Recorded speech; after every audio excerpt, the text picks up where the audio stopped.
កៅទឹកបង្កាសៀវភៅកូនចាបៃពើ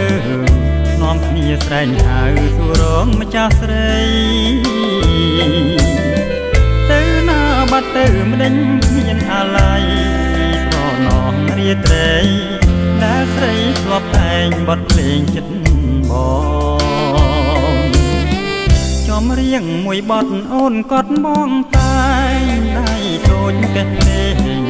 គួចិត្តវងវែងលេងរឿងទាំងពួងក្រហមពីអ្នកស្មាំងមានសៅបងចិត្តអូនចិត្តបងវិញជាចំណងសងសូមជួបគ្នាឥ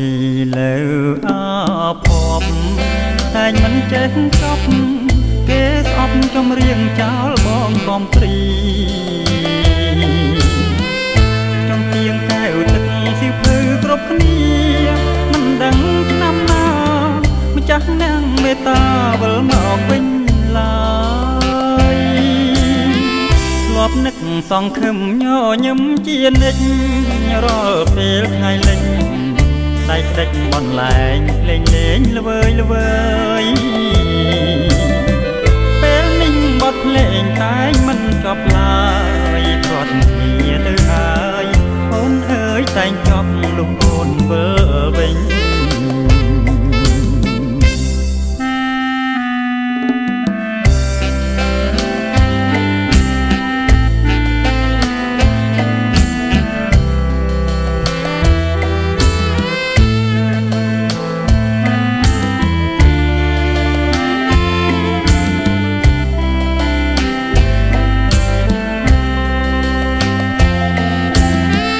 ធ្លាប់នឹកសង្ឃឹមញញឹមជានិច្